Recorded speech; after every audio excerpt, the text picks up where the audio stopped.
Hello, everyone. This is Robert Aceves, and here is another episode of mindfitpodcast. And I'm here with Neil Babbins. How you doing, Neil? I'm doing very well. How about you? I'm doing really well. I heard you had a really good weekend, by the way. Yeah, I was for July 4th weekend. I was up in Sequoia National Forest, and it was absolutely beautiful. Of course, we were a large group of people, but we were in separate campsites, so we were social distancing, groups of less than 10, and less than 10 at a fire pit. But it was just I was in a yurt for the first time. I rented a tent cabin yurt, like a round igloo type uh, uh, uh, sort of thing, and it was really amazing. There was inside they have a huge bunk bed and a couch and a rocking chair and a table, and it's kind of like glamping a little bit. No electricity, but it was just amazing. It was really relaxing. Went on some great hikes, some great scenery, great fresh air. No fireworks. You can't have fireworks up there, but it was really really beautiful. And did not see any bears because it's a bit early for that, so we were lucky. Yeah. Very nice. That Yeah, it was sounds pretty beautiful. cool. Yeah. Yeah. Yeah, it was actually I was in Santa Ana, and I don't know if you watched the news or not, but I don't know if it happened anywhere else, but the amount of fireworks that people were doing, and illegal fireworks, not just fireworks, were just horrendous. It sounded like you were in a war zone for hours, and my dog was having an issue with it because it was so bad. And if you go on the internet and look up Santa Ana 4th of July, you can see some videos of people who took them from the sky, and you can see it was just insane. And a lot of people said they've never seen anything like it. It was crazy, but it was fun. It was fun to relax, but not to have the fireworks out, I should say. Some people love them. I enjoy fireworks, but not like when it's the whole night and it's pretty loud. Yeah. But it is what it is, and I can sense that there was a lot of emotion in people, I guess. Some people got really excited. At the same time, it was the first time that I've been in this country where we couldn't go out to some beach or some place to watch fireworks with other people, especially Yeah. Disney, because I love going to Disney. Right. And it was just really weird to have that experience, but it's different.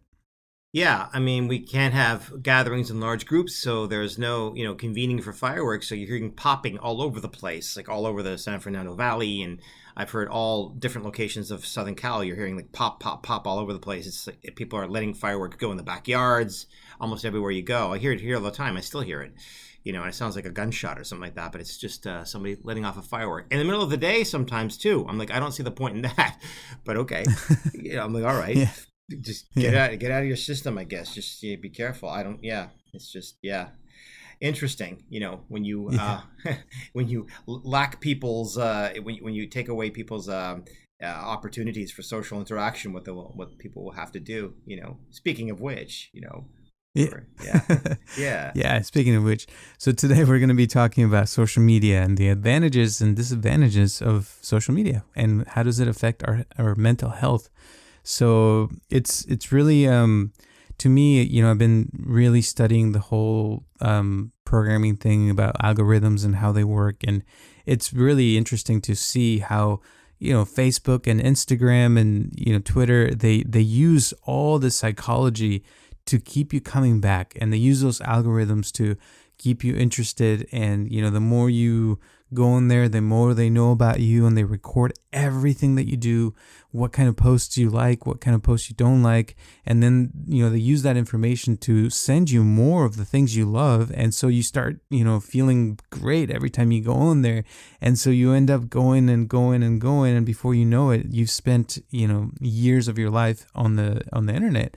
I just read this article that we're living right now, we're living about 7 years on average on the internet, and especially social media. So it's getting really becoming a part of our lives. But there are some good things about that, and there are some things not so great about that really do affect our mental health. And so we're going to talk about that today. And I don't know, where do you want to start, Neil?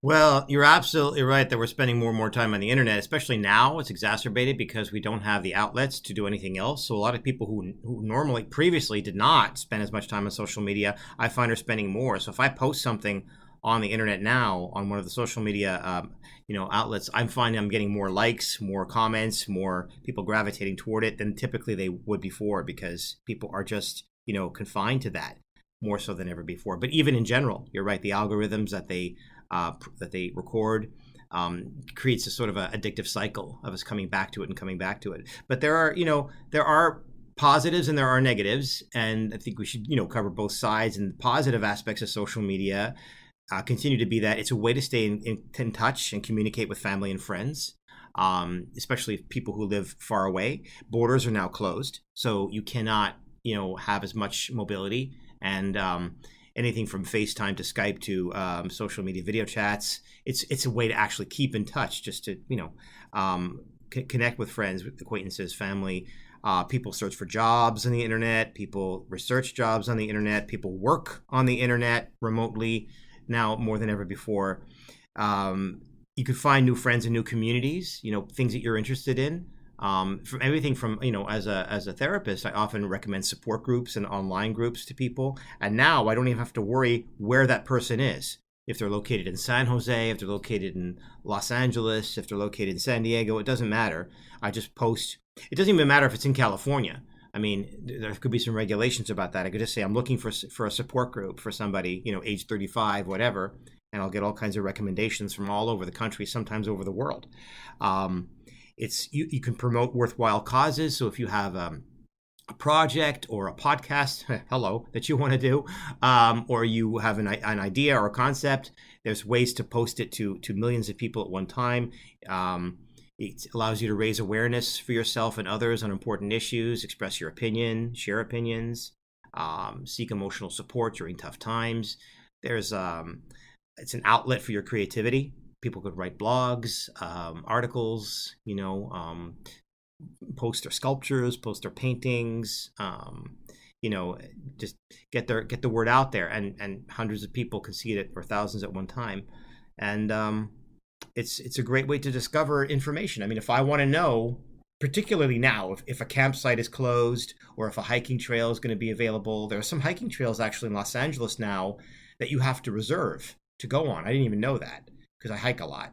And there are some people who told me that there's some hiking trails that you actually have to not call in advance, but book online. And they have like different slots to go, and you have to go during that time slot. I had no idea. And I found that out only by perusing online. So, I would have gone to the site without knowing and not been able to go on the trail. So, all these, and it's a way to get the word out to people, to a lot of people, really, really quickly. So these are obvious, but still, these are positive aspects of social media. We'll talk about the negatives too, but I think there are a lot of great things about it. But you're absolutely right. Guilty as charged when it comes to Amazon. They know my rhythms, and yeah, they know my rhythms, because on the bottom, after you buy something, on the bottom you'll see all kinds of things people who bought this item also bought, because they're trying to see, is that you? Could this be you? Do you want to buy this too? And I'm like, sometimes yes, and a lot of times no, but nonetheless, I'm like, and you start to think, maybe I do need that, when you really kind of don't, So yeah, it is very addictive in that regard. I agree. Yeah. I think, there's so many good things about that in some ways, because sometimes they recommend you things that you do actually need, and, that you didn't think about, but now like, oh yeah, that makes sense. I should buy this with that. And it's great for that. But at the same time, we have all this other things that are happening. For example, we mentioned how people are becoming more polarized. They're, whatever they believe, those beliefs are becoming stronger, because now you can literally go in there and find anything on the internet that can, prove you're right about this, or, the flat earth people, they can find proof about, how the earth is flat. You can find proof about aliens. You can find proof of anything, really. And that doesn't mean it's true, but you can still find it and believe it all you want and all day long, and stay on the internet, watching and learning more about that. I have a friend who loves, Bigfoot, and he, when I've been to his house, he always shows me all these videos on Bigfoot and how they have all this close encounters and, videos of Bigfoot and this and that. And I look at these videos and I'm like, oh my gosh, I've never seen anything like this. And I didn't even know that it existed. But yeah, yet he found, thousands of videos on this subject. And there's a lot of that. Now, the one thing I could tell you as a content creator, I've done hundreds of podcasts. I've done, hundreds, probably thousands of videos by now. And the interesting part about this algorithms that Google and YouTube and all these companies have is they have this thing where they can find good information. And if you make a video, I've made, thousands of videos by now, but some of those videos, I would say 1 in maybe 100 suddenly, becomes viral. It goes viral and thousands of people watch these videos. And then you look at you analyze the information and what was in the video. What did I do? I'm trying to, replicate that. And what I found is that, for example, I did a video on binaural beats, and this video is to lower your blood pressure, right? And it has over 100,000 views by now, and it keeps getting more every day, by the way. And this views keep growing and growing exponentially. But the one reason why it does that is because when people watch this video, their blood pressure actually goes down, and there's I don't know if it's thousands yet, but there's hundreds of comments of people saying, oh, this worked. This made me feel better. This actually made my blood pressure go down by, they put their numbers on there. And that's the thing that, with all these algorithms, one of the advantages that we have is we can find the best information, that we need for whatever we're looking for. And so, and that's what Google wants, and YouTube wants. They want to see, like, if you're going to make a carrot cake, they want you to find the best carrot cake recipe ever, made. And so they're going to show you that, and you're going to get that video, and you're going to make that cake, and it's going to be amazing. And that's what, that's one of the advantages that we have today, is that we literally have access to the best information in the world, right? Mm-hmm. Now, as a content creator, it's a lot harder, I tell you, to make, create something, because you have this pressure thinking like, oh my gosh, I have to make something good that people want to watch, that people want to listen to. And it's, something that you feel like, oh my gosh, how am I going to do this? And even for people who haven't done, YouTube, or haven't started, but are thinking about doing it, sometimes it takes a while to get started, because you think, I have to make something perfect. How do I do that? And sometimes doing something, doesn't have to be perfect, but if you get the right things on there, the algorithm will pick up on it. People will actually like it as well. And when you have a combination of certain things, that's when, your videos can go viral. And so, but I mean, this is not about that. This is how we can use, this internet, this social media, and try to use it to our advantage, right? To make our lives better. Because I do think that having access to, the best information can make our quality of life better in multiple ways.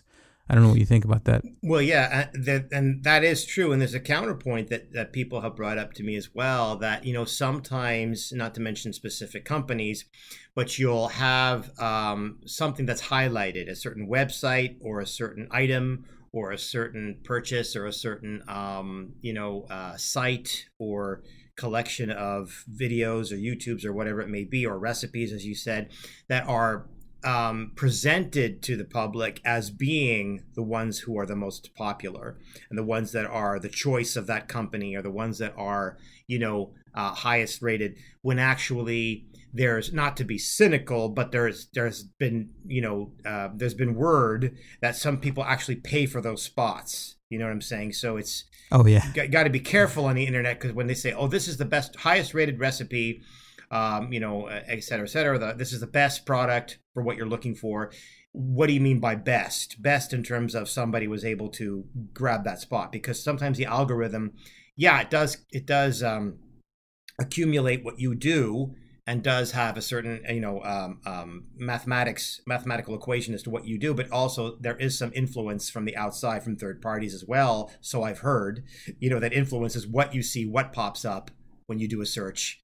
and what order it pops up, and it's not necessarily related to you know, product durability or performance. It's sometimes related to who could pay for that spot, you know. Yeah. So Yeah. that's something to be aware of. If it's someone says, you know, this is the best seller, or this is, you know, well, you know, and then again, it boils down to, just because a show on Netflix is the most popular, it doesn't mean it's the best. It just means it's the most popular. Like they have that top 10 thing going on, you know, from 1 to 10. I've looked at all 10 of them. I'm like, it's just popular because you just came out a week ago. That's why it's more popular, you know. So critical thinking is important too. And knowing that Yes. sometimes they will tell you this is the best.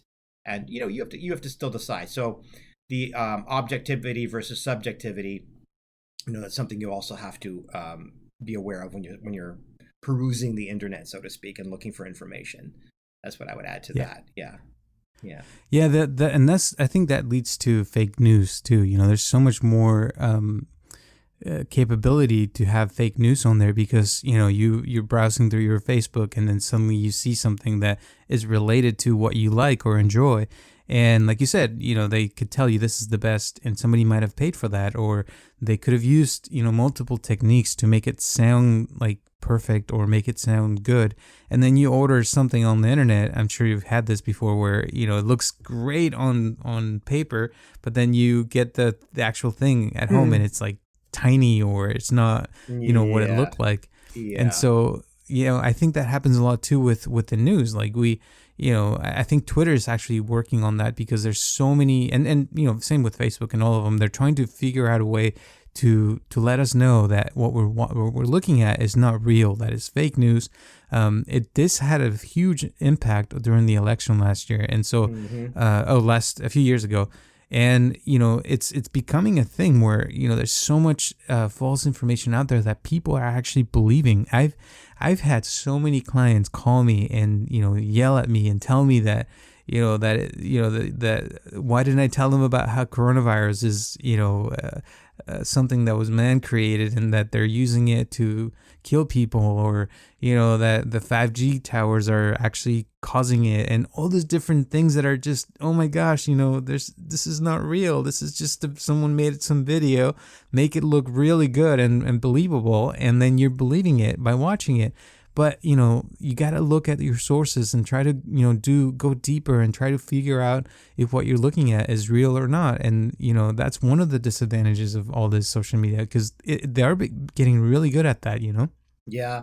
Well, I've said before, and I know it's a bit controversial, but I've said that, for example, with what's going on now, the pandemic and social media, you will seek out and you will find whatever it is you want to find. So if you're looking through a certain lens and believing through a certain lens, whether it's fake news in actual fact or not, you can find on the internet evidence for whatever you want to believe. So, and that's true of any social, any social media, or any kind of broadcasting, or any kind of, you know, source at all. So I've often said that whatever your attitude was, whatever your personal psychology was prior to the pandemic, is what it's going to be during the pandemic, because there is so much information on both sides. You could build a case for anything.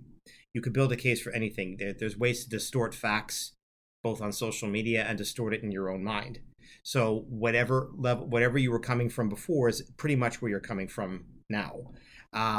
So that's true of social media in general. If you want to, you know, if it's something political that you want to research, if it's something on a personal level you want to research, you're gonna see more of your own personality showing up in your own search results.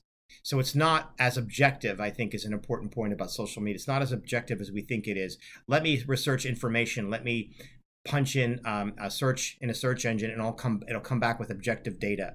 It'll come back with choices and where you gravitate toward, the choices you gravitate toward, whether you're choosing a podcast to listen to, or a certain website to peruse, or a certain, you know, community, or whatever it is. You'll gravitate towards what you already tend to believe. And, you know, because there's so much out there that it's Mm-hmm. almost, you know what I mean, you have to have you have to sharpen your critical thinking skills even when you're on social media. So not to think that it's the answer to everything. It has an answer for everything, but it's not the answer to everything. You still have to be your own filter. And you have to Yeah. know what your own filter is before you look at all that information, because just because this person says it and they're an expert, it doesn't mean it's true. And just because the other Yeah. person counters them and they're an expert, it doesn't mean that they're right. So, you know, yeah, I think that's an Hmm. important point about social media. It's like a mirror. It reflects what you're already thinking. And Yeah. yeah, Yeah, I agree. yeah. And I think there's also, so much of comparing ourselves to other people as well. And the problem with Hmm. looking at, the pictures of our friends or relatives on Facebook or Instagram is, most of the time they're posting, the best pictures of the day, or, they're trying to make it look more fun than it actually was. And then you look at it and you're like, oh my gosh, they're having so much fun. And here I am in my living room doing nothing, with my life. And then you start to get, sad or lonely, and you start having what they call the fear of missing out, right? Like, I wish I could be doing that, or what are they doing? And Right. so you constantly want to go on there and try to see if you can find some new information about your friends, or, all these different things. But instead of just calling them and say, hey, what's up? What are you doing? Can we just hang out? And so there's all these things that are causing people more anxiety, more depression. They actually make you feel like you're less worthy, and you feel like you're not doing enough, and that your life is not, the best. And it's all just things that we make up in our minds. And that's not including cyberbullying, by the way. That's a whole other animal where, Yeah. people are so mean sometimes on the internet. I've had some of the meanest comments for some of the channels that I do. One of them, I think, I don't know if I ever shared with you, but me and my cousin made a video, and we went to this Peruvian restaurant, and we just decided to take the camera out. I started filming him, and I'm like, so tell me your experience eating Peruvian food for the first time. Anyway, this video has over 20 some thousand views, and like, over, I don't know, 10,000 dislikes. And, there's some of the meanest comments I've ever seen in my life, because apparently, I didn't know this, but apparently Peruvians really love their food. And so, if you say anything wrong about it, they are going to have an issue with it. Hmm. And it was just, to me, it was like, I thought, because I know a little bit of the culture, and I know, that they've had a lot of Japanese, influence in them, and they do eat a lot of rice and, some other things that they use. And I thought, that they did have some of that in there, and apparently they don't. But anyway, the point is that people started going off and saying, please take this video down. You don't know what you're talking about. You should get, more informed. But I mean, that's the nice way of putting it. They actually said some really, really mean things that I don't want to say on here. But Hmm. really, that kind of stuff is really, demoralizing. It makes you feel like you did something wrong when, all we were doing is just hanging out, documenting our dinner at this amazing Peruvian restaurant, which, by the way, Peruvian food is amazing and I love it. But my cousin had never had it, so that's the reason why we did it. Yeah. But that's the thing. Like, there's so many things out there. Like, I've done by now. I've done about 10 meditations on my YouTube channel, and I think they're amazing. But then, some people go in there and they hit, the unlike button. I'm like, why didn't you like it? It was the meditation. It's just about feeling good. I mean, I get that some people may not get, the chance to feel good, but still, Well, like, you do all this work and you put it out there and you hope that people love it, but, they don't. And it's okay, I guess. But at the same time, it's like, it hurts. yeah, and that brings it to a major point about social media. That it's easier, of course, to be when you're anonymous, to be blunt. And that also blends into a study that they did at the University of Pennsylvania about the usage of Facebook and Instagram and Snapchat and all the others, that it actually increases levels of loneliness or feelings of loneliness. And I think it's important to isolate what loneliness actually is. According to Dr. Sue Johnson, who I quote a lot in my work, she works a lot with couples and something called emotion focused therapy. Loneliness is not actually the state of being alone or simply of being isolated from others. Loneliness is actually a perception of the world being a constant threat in some form to you. So you shut yourself out, you build walls, you retreat, you develop certain images or personas about yourself to represent yourself a certain way, to keep yourself protected from bombardment. That's actually a state of loneliness. And social media allows us to do that because we can filter ourselves any way that we want to. We build profiles. We post only what we want people to see. We post the highlights of our day, the highlights of our life, and so do other people. So we compare and contrast, but we're comparing and contrasting only to bits and pieces of other people. No one's going to put up their worst picture of themselves as their profile pic. No one's going to put up, themselves sitting watching TV on a boring day. You know what I'm saying? No one's going to do that. So the sense of isolation and loneliness is exacerbated by the fact that we're all trying to create a persona. And we're also perceiving other people's created personas. So it becomes much easier to be mean also, to be blunt, to be anonymous, because in that state of loneliness, we're sort of, attacking others to protect ourselves from uncomfortable feelings, from feelings of vulnerability. So it becomes much easier to become a cyberbully, much easier to become somebody who says something nasty after a video or something like that. Because you're right. Some of the things that I see on the internet, I'm like, wow, who says that? Nobody says that in real life, and that's what increases the sense of loneliness, is that the world is perceived as a constant threat. Because eye-to-eye contact, although that's considered to be more healthy by a lot of experts, it's also a lot more vulnerable. So people don't bring themselves forth as much often when they're eye to eye or face to face, because it's more frightening. But you take that wall away, or you add that wall, that cyber wall, it becomes much easier to defend yourself, to stay protected. But that protection increases feelings of isolation.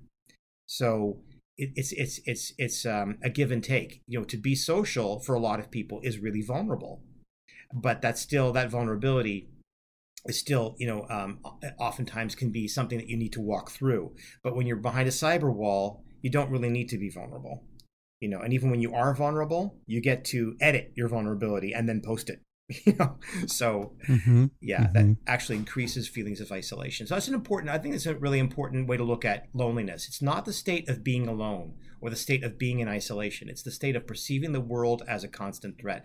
And now with the pandemic, people are perceiving a lot of things as a constant threat. You become a threat to me. If I'm afraid of catching something, you become a threat to me just by the mere fact that you're less than 6 feet away from me. The whole world becomes a threat. And I'm not saying that it's not real. I'm not taking a side. I'm simply saying that's the way that we perceive it. So if that's what's really increasing loneliness, is our disconnect based on the fact that everything and everyone is a constant threat. And not just a physical threat, but also an emotional threat. If somebody disagrees with you, that's a threat. Especially now, everything's polarized, both from political standpoints and social standpoints, and the pandemic. Everybody becomes a threat because they disagree with you. So that elicits feelings of vulnerability or anger or frustration or disappointment or whatever it may be. And that makes us more polarized. So that also increases isolation. And social media, perfect place to post your opinion, if it becomes too much of a problem, you could just take it down, They say you can't take back what you said. Well, on social media, unfortunately, you can. You just delete it, and other people saw it, but still, there's no proof that it's there. So but in face-to-face, if you say something wrong, or not wrong, but if you say something, controversial, you can't take it back. But on social media, you can. So all that increases feelings of isolation. Yeah, which increases depression and anxiety. Yeah. Yeah. So it's important, to understand that. I feel like sometimes we now have made it a part of our lives, but it's an addiction, and there was a cover in Time magazine I think a couple of years ago that there were some of the main addictions right now is gambling. We have the people who are addicted to drugs from the doctors, and then there's street drugs, and then there's Instagram and, social media. It really has become, an addiction for a lot of people. And I was looking at this thing online that talked about, how do you, start to wean off or, stop, spending so much time on social media. And some of the things it says is, just to put your phone aside throughout the day, when you're doing something, turn it off sometimes, or don't bring it to the bathroom if you go to the bathroom. Disable social media notifications on your phone, limit your checks, because we're checking every 10, 15 minutes and it's like, oh, I want to see if somebody messaged me, blah, blah, blah. Or removing your social media apps from your phone. And I saw that, and it's, taking it to actual practice, it's really hard. And I don't think it's that easy as they make it seem. Because it's an addiction and we feel the need to be connected because we feel like we need it. We need this people. We need to have this contact on there. But what about, substituting that for real life contact and getting, spending time with friends and real people and, actually hanging out with them and doing things with them and try to, make your life more about your life, not the internet, and live this virtual life, right? It's really hard. And even for myself, I have to admit that, I because I do a lot of social media stuff and create content on a regular basis, like it's really hard for me to not have it on my phone or, not to talk to people online. But then, real life people that I hang out with, sometimes like feel like I'm not really there, and so you got to practice, mindfulness and disconnecting and try to reflect on real life. And to me, I think it's important to keep yourself busy in real life. And to, if I didn't have to have a business online, I wouldn't do it. I would just, and for years I was against, using social media. I was really just about meditating and practicing mindfulness, on a regular basis and being in the moment and all those things. Even when I traveled, I've traveled quite a bit. I didn't take, my phone or cameras or anything. I would just leave it at home and then I would just be, enjoying the moment. And, sometimes I do regret not having taken some amazing pictures from some of the amazing places that I went to. But at the same time, they're in my mind. They're, I've had the experiences, and that to me, that's really what's most important. And now that I'm on social media, I wish I had them so I can show off. But at the same time, it's like, I miss that thing about disconnecting and just being, in a place and enjoying myself. And I feel like, we can all benefit from that. I know there's some good things about the internet, but I feel like, at this point, it's better to disconnect and to really just live your life and do more things that are real than to be on the internet. But I don't know what you think. I think that it's important to be able to do either, mix and match in your life. In other words, if there's a time where you got to create boundaries around yourself, if you do have an online business or you are reachable online, to be able to have moments in time where you're there with friends or family or for yourself, and you're not going to respond to texts or emails or check social media or post on social media. We sort of have it that now everything's 24/7. So, a lot of times in my work, people could send me a message whenever they want to, but that doesn't mean I'm going to respond whenever they want me to. If it's a crisis, that's a different situation, or, if it's urgent. But if it's not, then it's important to be able to have boundaries around yourself where I'm not checking my social media for the next 4 hours, or, I'm not concerning myself with texts or emails or whatever it may be. Having that time where you're, you particularly set aside, it's like it doesn't matter. But like, I know some people who say past 8 p.m., you could text me if you want to. I'm not going to respond until 7 a.m. the next morning. If it's a crisis, call 911. Or if it's if the sky is falling, okay, then maybe, but otherwise, don't expect me to respond. And I think that that's an important, in your own way, in your own terms, that's an important thing to decipher. But I think it is important. And the other thing that is that a lot of the times we will look to social media, and you see it all the time. It's not just for all the positives that we brought up, but one of the more negatives that people will do is they'll use it as a security blanket. They'll use it as a distraction for uncomfortable feelings. So when we're not comfortable, when we're feeling vulnerable or feeling scared or we're feeling lonely or anxious or awkward in social situations, which most people feel some of the time, they'll go right to their phones. People are looking right down on their phones to social media. It's a distraction. And when we're feeling something else, something underlying, something uncomfortable, something unpleasant, something painful, something that we don't want to feel, social media is an instant gratification, an immediate distraction that we can go to, and that we often do. So when people are looking down at their phones, it's, they'll say it's because they have an important, message to return, or they need to check something, but oftentimes it's a distraction for uncomfortable feelings, and that's also increasing isolation. So it's also important to know when you're looking to your phone, are you looking to your phone because there's something you got to check, or are you looking to your phone because you just felt something uncomfortable and you wanted to sort of take yourself away for a second? I think that's an important thing too. Yeah. Yeah, well. I think that happens a lot nowadays, and I tell you why. Steve Jobs did not let his kids use iPads or iPhones or anything like that. And one of the reasons being is because, and I read this article about some research that was done about how kids are going on there and, they're getting depressed and, social media and basically all those phones and all the things that we have nowadays, which is normal for us to give it to a kid and here, watch YouTube or whatever. It's actually stimulating our brains in this way that, it makes us feel amazing. And then, you go back to reality, and the reality of things are just boring, Mm-hmm. and it's like, going back to traveling, like you can watch, movies about China or, Japan or, Egypt. And it looks amazing because, when they make a movie or a documentary about it, they use amazing cameras to photograph these places. And they take it during the best times of the day and they do all these different things. And, let's say you go to Egypt, you don't have the dust, you don't have the dry heat or the dryness. And if you actually go there someday, you start to notice that things are different from what you watched on the movies or on the TV or the documentary. And so, real life can be boring sometimes, and it's okay. It's okay if life is not perfect or that it's not like, amazing, because that's real.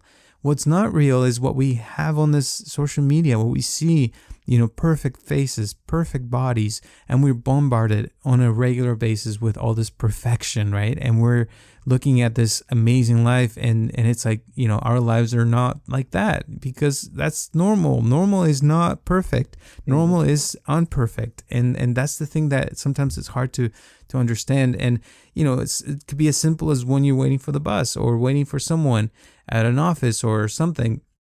You take out your phone because you don't want to just sit there and wait, because you want to be doing something. And there's nothing that says that we have to be doing something all the time. Sometimes it's okay to just be mindful of what we're doing and just go into ourselves and, look at ourselves. How are we doing? How are we feeling? What's causing us, to feel, like you said, the anxiety or the way that we feel that we need to have something or that we need to be doing something all the time, and just take a step back and breathe and try to just be in the moment. And I feel like that's really important. And it's something that we are, losing more and more every day, because it seems like everyone's busy all the time. Yeah, yeah. It's an important note about boredom, is that boredom really, at least in a clinical sense, is not really also the state of having nothing to do. Boredom is the state of being disconnected from yourself. So when Mm-hmm. you're bored, you're trying to find that connection by moving to something that's a distraction like social media. Unfortunately, it's going to increase your level of disconnect, because you're going to look at people who, again, representing and presenting um, tidbits of their life, and it's not real connection. So you're trying to look for that connection in something, and it's just going to increase it. It worsens the symptoms. Worsens the symptoms. It's like a downward spiral, because there's more disconnect when you look at this social media. There's maybe an instant rush that you get by seeing somebody's post, but then it just leads to disconnection again, because the feelings of inadequacy, dissatisfaction, isolation, they just increase by seeing something that you can't directly connect with. You're just looking at it. It's not really there. So boredom is actually not the state of having nothing to do. It's a state of being disconnected from yourself. Because, like you said, you could be in the here and now, be in the moment. There's always something going on in your moment. There's always, your emotional database does not turn off because you have nothing to do. You turn it off, and then you're disconnected from yourself, and you say you're bored. But if you Mm-hmm. check in with yourself, there's always something going on. Your brain doesn't stop just because you don't have 8 tasks to do today. You know, so that's an important thing to remember. If there's nothing aligned, it doesn't mean that there's nothing going on. It means that you're shutting down and that's why you're feeling bored. So that's an important distinction, I think, for people to know. Mm-hmm. So I encourage everyone who's listening to us to, take a break. Maybe 24 hours without internet, maybe a weekend where you just, stay away from the social media and enjoy your life a little bit and see how you feel. I've noticed when I've done these things before, I always feel better. I always feel like I come back to myself. I feel more alive. I feel less anxious. And I feel like it's a good practice to have every now and then, just to, have a detox from social media and see how you feel. And Absolutely. also, I don't know if you want to have any last words before we end this podcast, but, I'd love to hear what people have to say. What do you think about what we just talked about? If you have any thoughts about what you do to disconnect, if you have any stories about how social media really helped you or, didn't help you, we'd love to hear that. Anyway, any last words, Neil? I would say exactly what you just said. Take some time for yourself. Don't blame social media. We're not trying to turn guns against social media. Just check in with yourself, be in the here and now, and monitor yourself. Social media is what it is, and it's not the culprit, right? It's not. That's not what's under attack here. This is a question of checking in with yourself, sharpening your critical thinking skills, getting in touch with yourself, being in the here and now, and then making choices. The social media is what it is. The algorithms are what they are. They're going to continue to be what they are. You have to navigate through them without blaming and attacking. That's the culprit. That's the problem. Because that tends to be a lot of what people tend to do. They get fired up about something, and something has to be the enemy all the time, both foreign and domestic. There's no enemy. Just check in with yourself. Check in with your critical thinking skills, check in with where you're at, and make your own choices. That's what I'd say. Yeah. Good. Yeah, I feel like the way I put it is, don't be a slave to social media. It's good to use it as a tool, but don't be a slave of it. Still be able to have a balance and live your life the way you want to live it, and practice, disconnecting, practice taking breaks, practice self-care, self-love, all the things that we've talked about. And if you want to go to my YouTube channel, I have plenty of YouTube meditations on there that can help you with that. Just look up Robert Aceves and you'll be able to find me on there. And so thank you for your time. And remember, we're here every Tuesday at 6 p.m. And thank you to all these people that are constantly listening to us every week. We really appreciate you. This community is growing every week, so we love that. Please let us know if you want us to talk about anything in particular. Send us your comments, questions, concerns, and we would be happy to hear from you. Also, thank you to all those people that are donating to us. We really appreciate that. This podcast is really made for you and for everyone who listens to us and who wishes to help us as well. So thank you so much, and hope to see you next week on Tuesday at 6 p.m. See you later, Neil. See you next week. Bye. All right. See you next week. All right. Bye-bye.